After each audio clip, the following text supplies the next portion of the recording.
So for the Dream of a Cardigan, I am using cream cotton yarn by Loops and Threads.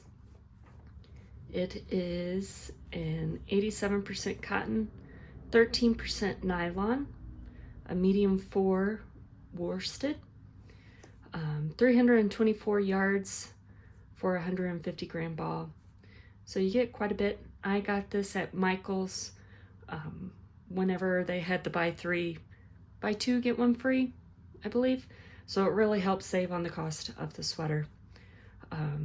This colorway, this light blue, is the country blue.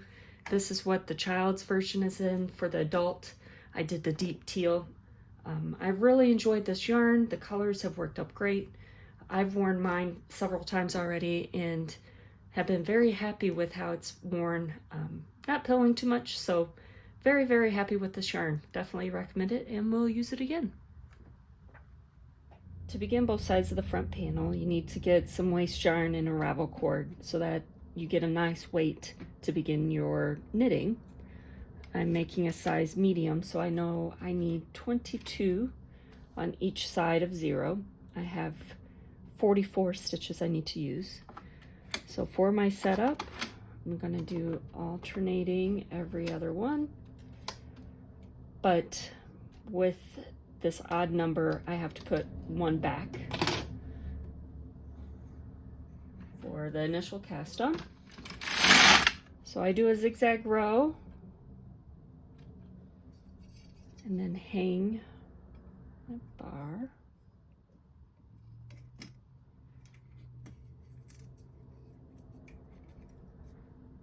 Like so.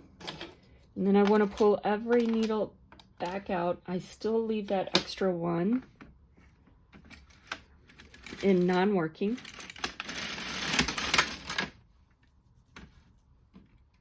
And I am getting a lot of unworked stitches. So I'm just going to push those up. And now I'm going to pull out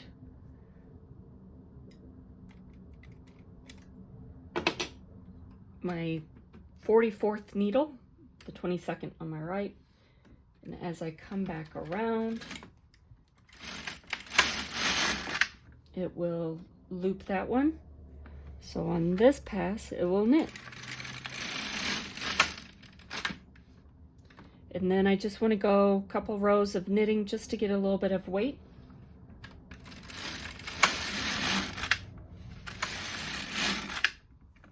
That's probably good. And then a ravel cord row. This really does help disconnect the waist yard to the main body. It's just a thin nylon, almost a thread. And I just go ahead and thread it in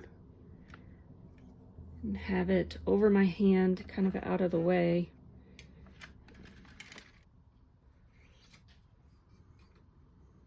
So there's my setup.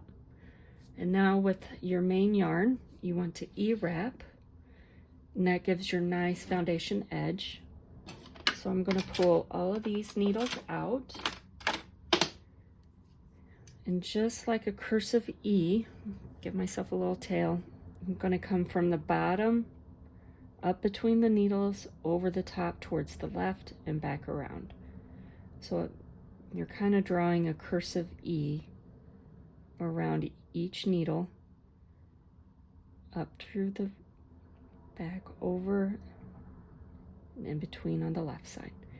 And I wrap over the latch hook that is open, and I do not pull very tight because otherwise it makes your first row to knit that much more difficult and sometimes near impossible.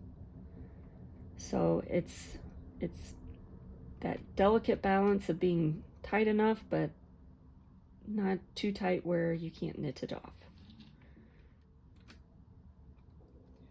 And then at the end, I just go ahead and thread it to my carriage. My carriage is already set up to the tension I need, as well as my mass tension. And I'm going to push all of these loops towards the back so that they are behind the latch hooks. Hold my tails. Make sure your row count is set to 0 and knit 16 rows.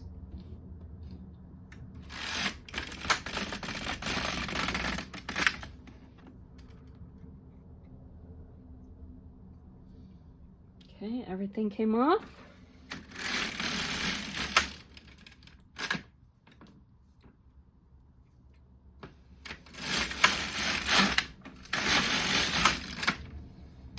Okay, so you have your 16 rows of your knitting. This will be for your ribbing.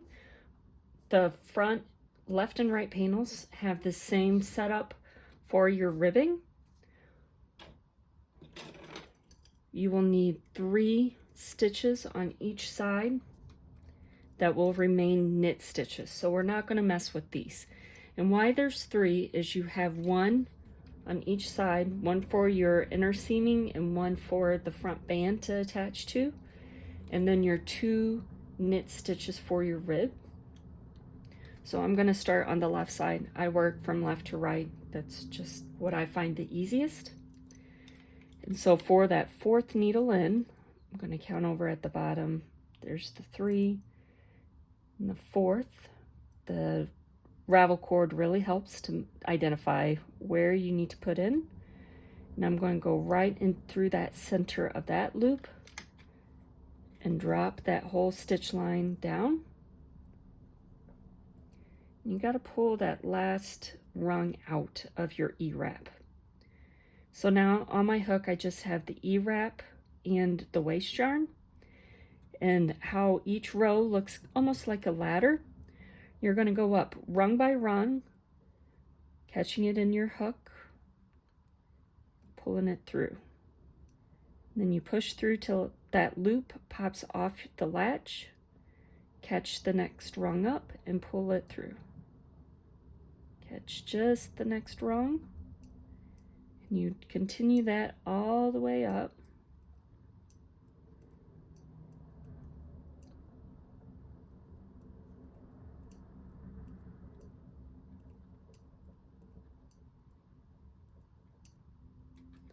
Now I have an LK150 which does not have a ribber bed. If you had a ribber, feel free to have this set up, do your row setup that usually most manuals will tell you how to set up for a 2x2 ribber, and go ahead and knit 16 rows, transfer that back onto your main bed and go on from there. So this is going to be my first purl row. It looks like a knit stitch here, but it will be purl on the right side of the fabric. I want this next one to do the same, but I want to show you what happens. So what happens if you drop all the way down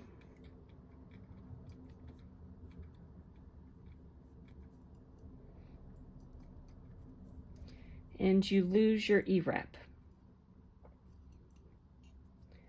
Don't stress, you don't have to start all over.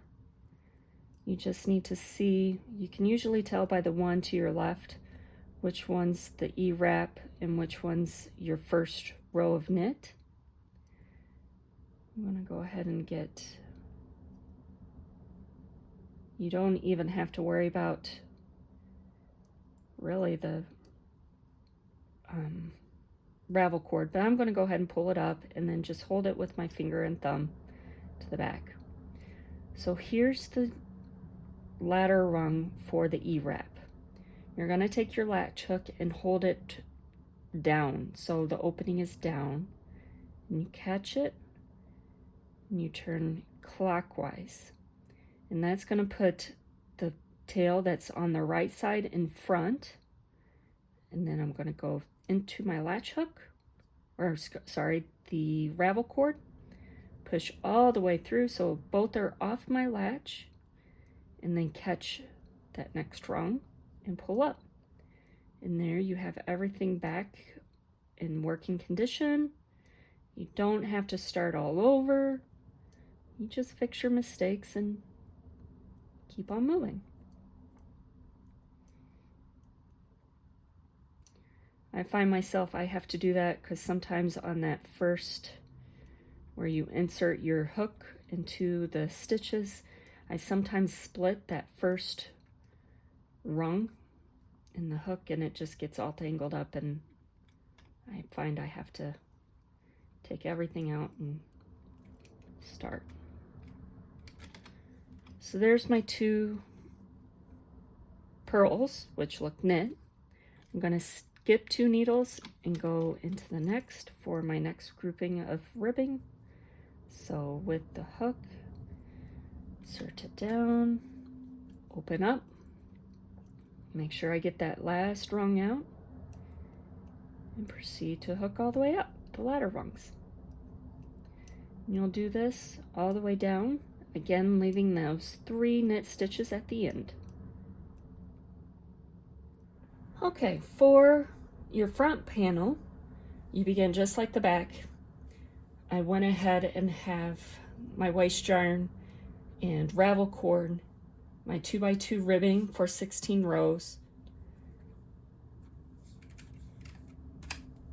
And once you have that all set up, this is going to be for the right side of the garment.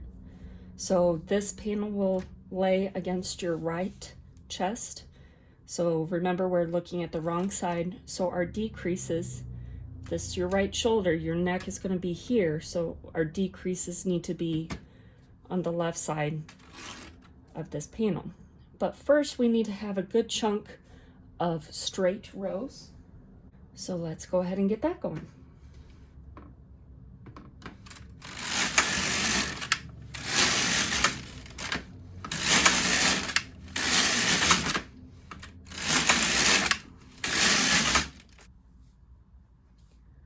So there I have my straight rows.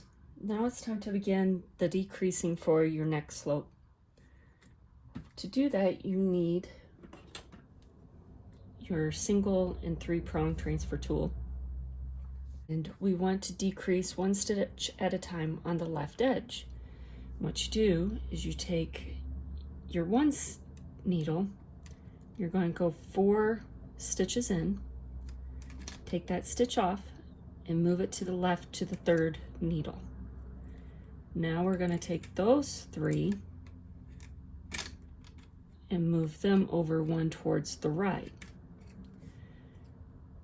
And that, here's your your needle with 2 stitches on it. So that's going to be your decrease spot. And these needles will all look, or the stitches, sorry, will all continue up the same, and your decrease will be in. It's like a fully fashioned decrease. So once you have your stitches moved, you knit 4 rows.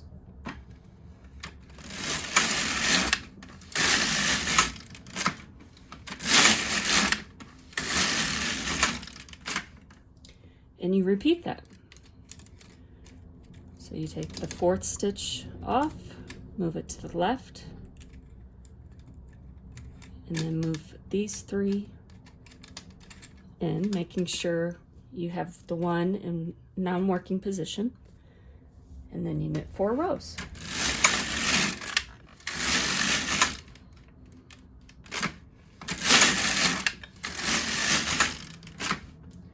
And you continue that for your number of decreases.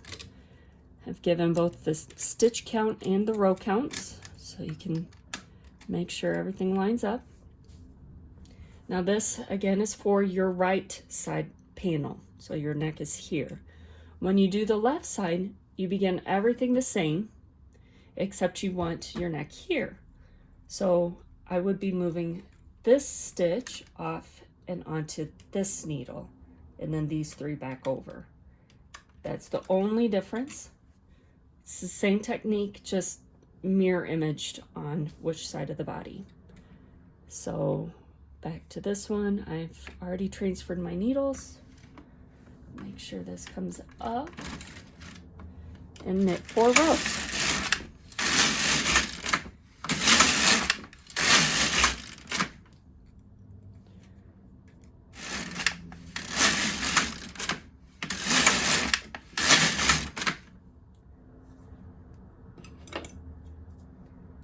So I finished all my decreases, my stitch count and my row count line up, and now it's time to bind off.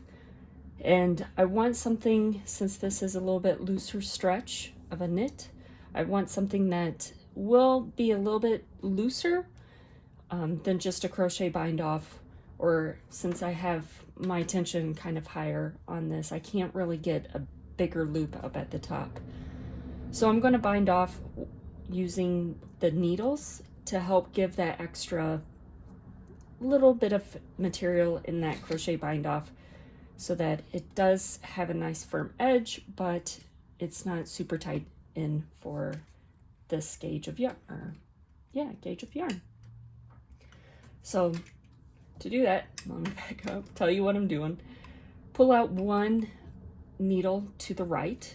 My carriage is on the right, so I want this waist, or the yarn tail, to go around this extra needle, and that will give the little extra material for the stitch.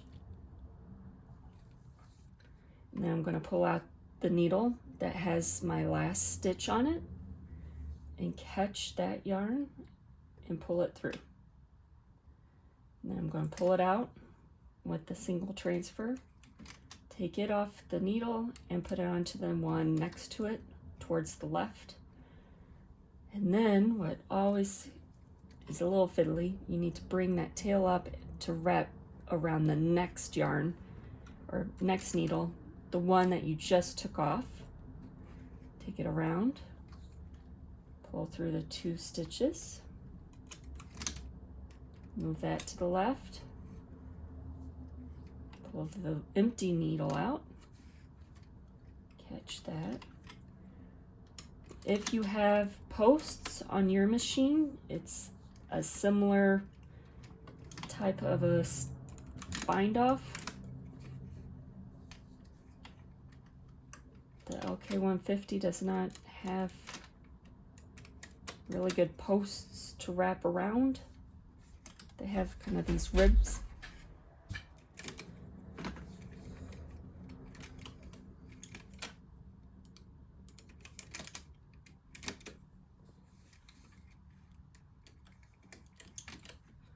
All right, so that was my last one. I'm gonna go through it once more. Cut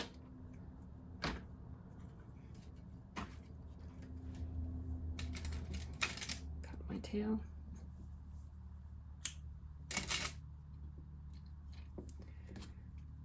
And pull that loop all the way through.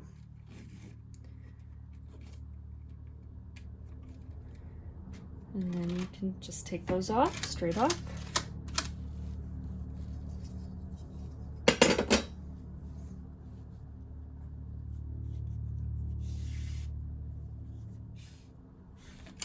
Go. So there's the cast on edge.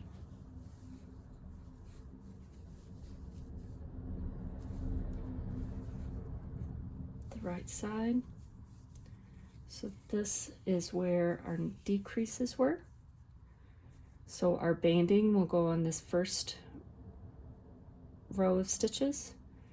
And you can see where those decreases now, that those, where we moved them over, they lay behind. So you'll repeat that, except again, do your decreases on the right side of the bed for your left panel.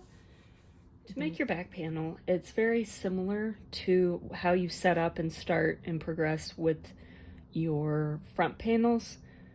The one difference, this has absolutely no shaping whatsoever. The other difference, where you start your ribbing is a little bit different. So let me show you that. Okay, so I have my 16 rows. Now we're ready to hand transfer the 2x2s. So it's somewhat similar, but a little bit different in the fact that when we hem, so this is my right side panel. So this is my neck edge. So it's going to go on this side because we'd have right to right. When you look at the edge on the front side, we have the one row of knit, and then we have the 2x2 of knit stitches. So when we seam this row, we want it to go to another knit stitch, and then we want the pattern repeat to be purls. And that will be the same on both sides. It's the same on all sizes. So we're going to knit, keep that knit, but that second stitch in is where we begin our purls on both sides. So I always just kind of go with the needles, pulling out the ones that I need to purl. And that just helps me to visualize that, yep, I got everything right, everything set up right. I've ended with just the one knit stitch. My two patterns will start on the purls, and then we start transferring just like we did in the front, inserting your needle and latching all the way up. And I'll catch you once I have that complete. So once you have your back panel ribbing done, so the knit and then 2 purls on both ends and then 2x2 alternating, you need to knit the body of the back panel. And all that is a consistent amount of straight rows. So you refer to your pattern, see how many rows you need to knit, and then it'll also tell you the total row counter. So adding your straight rows onto your 16, and you knit until that is complete. Okay, so when you finally have your final row count, it's one long panel. I did have to move my weights up. They were starting to hit the floor, so just move them up as you need to. And now we're going to go ahead and do the same bind off that we did on the front panels, on the shoulders, where you move that one needle out to wrap the yarn over so we can get a nice loose but stable bind off. I did make this garment before, and I only bound off the shoulders and left the knit stitches live for the neckline. And what I found is there wasn't anything to hold that neck to the correct width. So as you wore it, it just grew and grew, and it was growing to where it was off my shoulders and just wasn't as comfortable. So this gives you a nice structure to sit on your shoulders, to also then build up your rib band for the collar. So let's go ahead and get this bound off with that around the needle bind off. And once you get to the end, don't take it off, because I will show you what's next with the knit collar, and it helps to have it on still on the back. All right, so to continue the back neckline, once you have your straight rows done and everything bound off, just like we did on the shoulders where you wrap it around your needles, I did cut my thread. You want to begin your neckband collar. And to do this, instead of just having to count each individual stitch, you have these lovely colored marks to help you count, and you just use those to learn your position.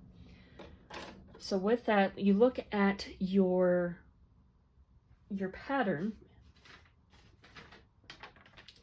So once you look at your pattern, you'll see how many needles you need to bind off for the shoulders, and then how many you need to have live for your neckband. It's going to be a 2x2 rib that will create the collar on the back of the neck. So with this, I need 32. So the LK50 has these lovely color tops in increments of 10. So that's 30, 1, and 2. And I can see 30 on this side. But since I still have 3 on this far end, I'm going to move one of these back into working position. So that is 29, 32. So I'm going to go ahead and take my material off of those and remove my weights. And I actually ran out of yarn right at that spot, go figure, but that's okay. It still marks the same stitch. So as you bound off, you wrap the needle to the right. So it is counting this stitch as your first stitch. So I'm going to go in to the 3 stitches. So it's actually the 2 stitches right below it of the needles and 1 to the left. And again, this is if you moved from right to left on your bind off. And I'm going to drop those 3 and hang my needles back up. My stitches back on those same needles. And then I go into the next 3.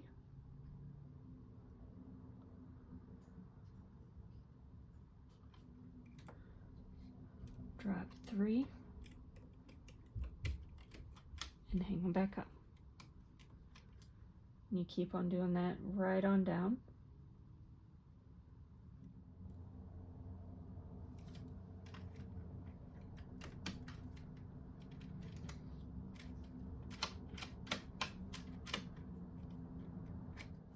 So once you have everything rehung, I'm not going to add any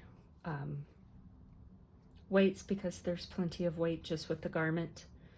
I'm going to reset my row counter to 0 because even though it's just a 16, it's more math than I need to do. Make sure everything's back out of working, and then you knit your 16 rows. Now to do the ribbing, it's still a 2x2. It's going to be meeting up to your front collar that we will attach to the front panels. So for this one, we still are going to have the end stitches as knit, and then we'll again do the 2 purls on each end, and then a 2x2 pattern as you go. For this one, since you don't have the ravel cord, you're going to be using your seam edge as your guide of where you need to insert your latch tool. So I'm going into that first, it's actually the second stitch, the first purl stitch, and you drop that and you work that 2x2 pattern like we have been doing for the edges of each of the front and back panels.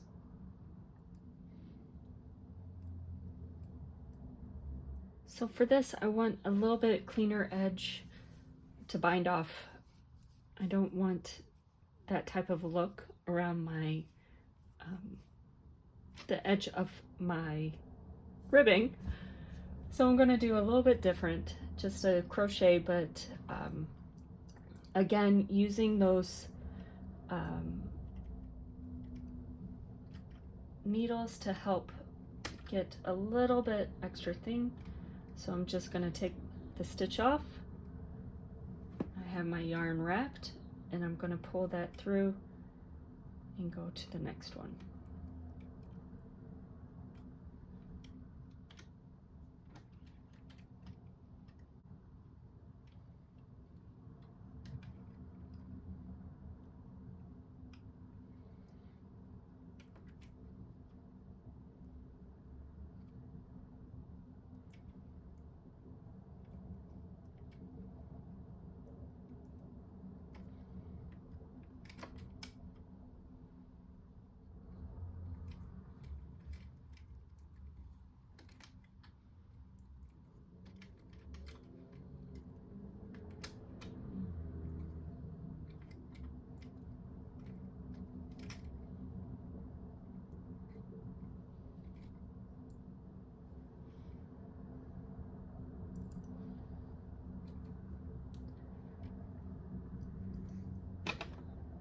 So with that, make sure they're behind the latches.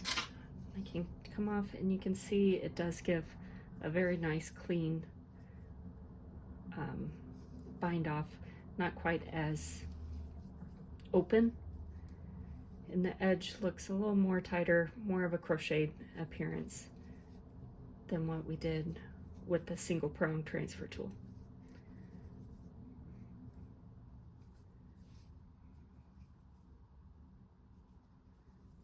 All right, so now let's continue moving on to the sleeves.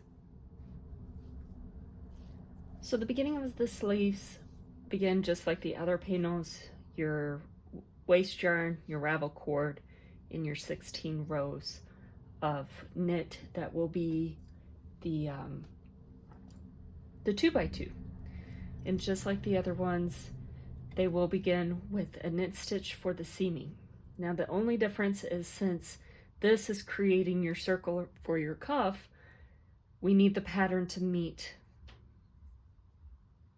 and repeat. So one edge needs to be knit stitches and one edge needs to be purls.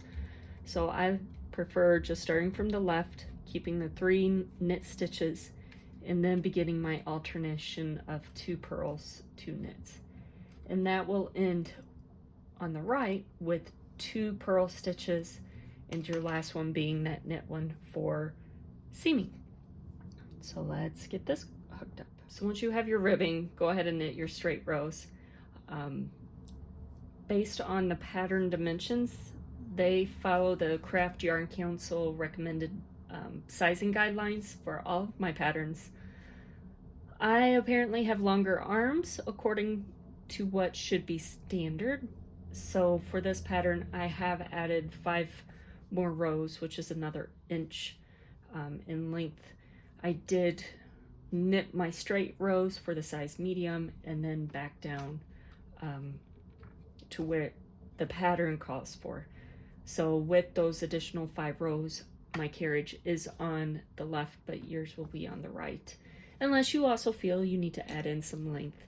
And that's one thing with patterns. They're just blueprints. They're just the beginning stages for you to get going on making this garment. So if you do the calculations or looking at the dimensions, you most certainly have the ability to add in rows, decrease rows, add in extra stitches or take away as needed. Just remember what you're doing, especially on sleeves. If you're doing one for one side, you probably want to do the same on the other. So with that being said, now it's the time to do increases. So we have your cuff and we need to widen up to go to under your arm dimensions. And it's fairly straightforward, but it is a little bit different than what I usually do, where you just hook one out to the side and you get the stair steps. I did try this on my previous garment, and it makes seaming so much easier. And all you do is you move that outside stitch one over, so that keeps your seaming edge consistent.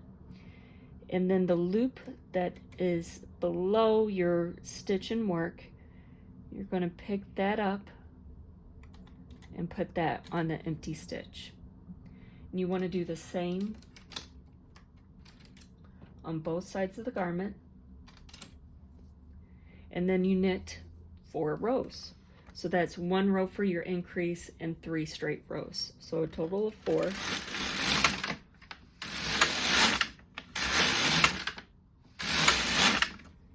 And you do another. So move that stitch out 1, the inside stitch, go down a row, pick that loop up. Same on the right side, move 1 out, go down a row and move it up. And knit 4.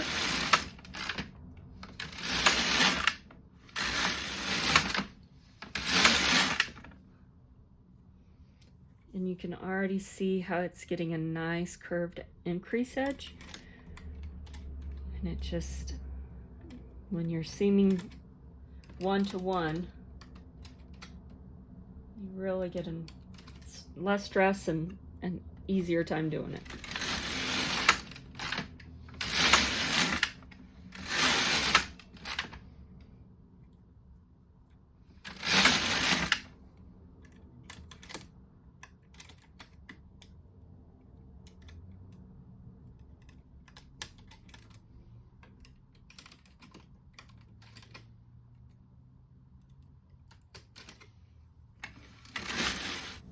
So there you have the sleeve increases. I do have a lot of these tails because as I wind the skeins that I purchased onto a ball winder, if I come to a knot, I take it out. So this section had a lot of little ones coming in. And I thought I had enough, probably yarn chicken, and had to start another one. So that is the sleeve. You see you have a nice even increase that will help the sleeve edge being sewn in, and then once it's sewn in, you get just a nice little detail increase on the underarm of the sleeve. Now I am not going to bind off the sleeve because I want to hang it onto the back and front once the shoulders are seamed, and just link it all together on my machine. So with that, I'm not going to take that time to do it. So I'm going to take it off on ravel cord and waste yarn, and that way I can just hang those stitches directly back onto the bed very easily and minimize the bulk in the seam. For the front banding, I've gone ahead and done one side so I can explain and you can see all at once what's going on. So you want to take your panel and look for the side that has the decreases for the neckline. You want to hold that side top ways and with the knit pattern towards the machine, and you hang just that first edge row. So that first stitch, you go in and hang. So there's only that first row. You can see there's only the 2 loops, and then you can see the bars that come down,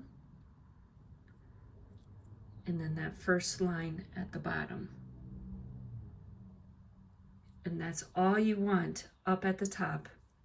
You will have to skip some stitches because if you look at your gauge, you have 5 rows for an inch, and you need to hang approximately 4 stitches for your banding.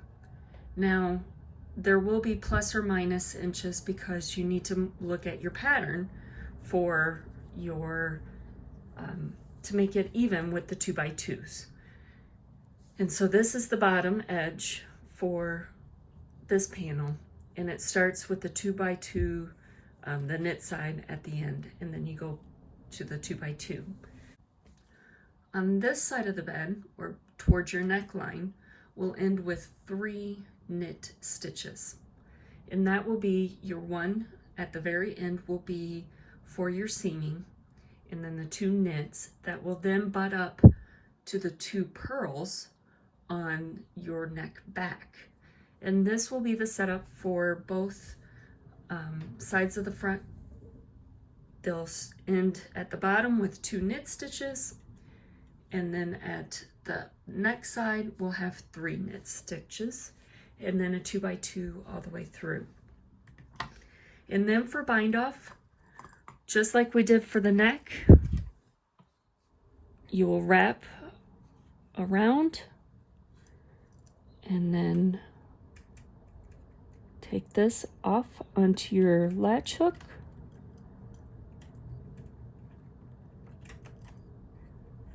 and then pull through. Go to your next needle, take that off. I'm going to take the needle that I had just taken off, wrap my yarn around that, and pull through. And you go in this process all the way through down the line.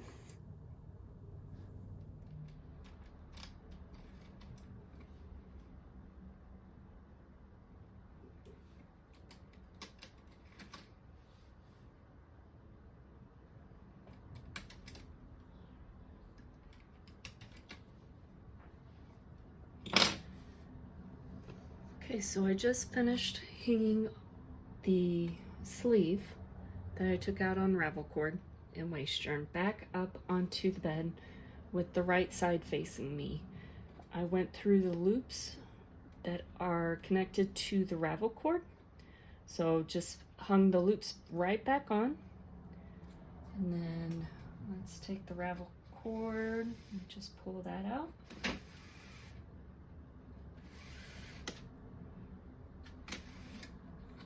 And then the waste yarn will come right off.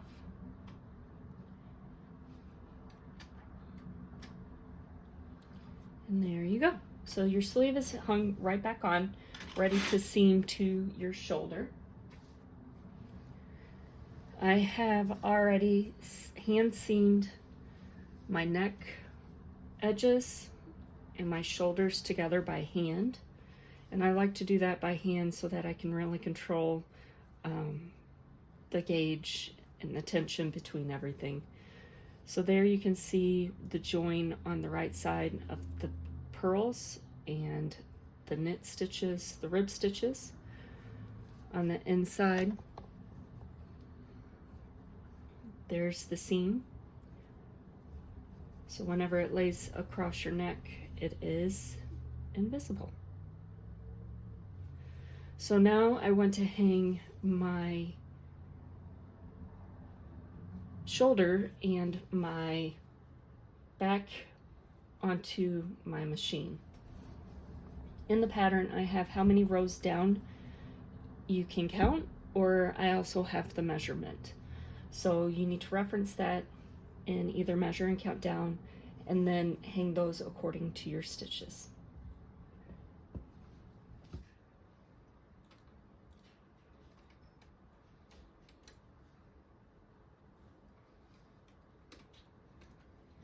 Now I'm just going through to make sure that I only have that first edge stitch that runs down, and that will ensure that you have a clean seam.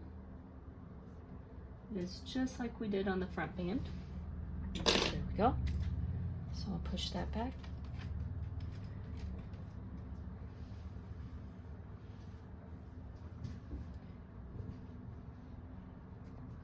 And now I'm going to take, since I don't have enough yarn on my tails, an easy way to measure if you have enough for stitches is to have 3 lengths of your width that you're seaming. None of mine are even come close, so I'm just going to go ahead and start a new yarn just to be sure that I have enough. I'm going to, this time, since it's not attached, go ahead and create a slip knot on my hook and put that on this stitch to give it a base. There we go. And now I'll hold it while I work. Sorry, the noise. We got a new little kitten, and we're keeping him quarantined from the other cats till they get accustomed to him. And he's a little energetic, chasing every toy that he can find, even if it's not a toy. So that's the noise today. So just like before, take the stitches off and pull through. I'm going to take that needle that I just took out and put it out. These on the hook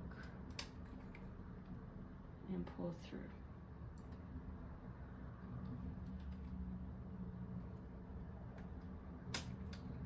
So this is just exactly what we did, the bind off that we did on the neckband, on the back, and then around the front edging. And I just like this because it gives a nice,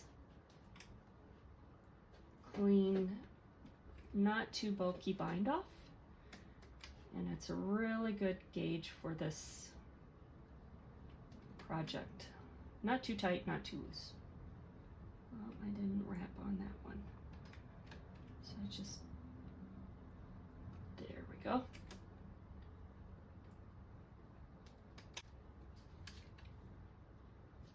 So this is essentially linking the 2 pieces together.